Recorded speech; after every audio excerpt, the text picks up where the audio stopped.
Ang flat earth ay napapaligiran ng ice wall o tinatawag nilang Antarctic Wall.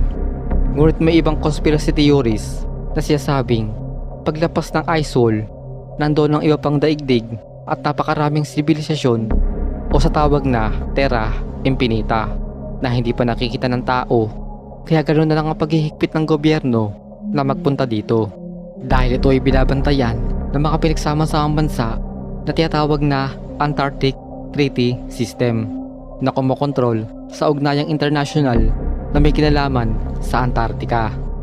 Ang tanging kontinente sa buong mundo na walang populasyon ng tao. Maliban dito, ang flat earth ay tinatakpan ng glass dome o makapal na salamin na tinatawag na firmament. Ang firmament nga ay mabasa natin sa Biblia. Sa loob nga neto, makikita ang outer space kasama ang araw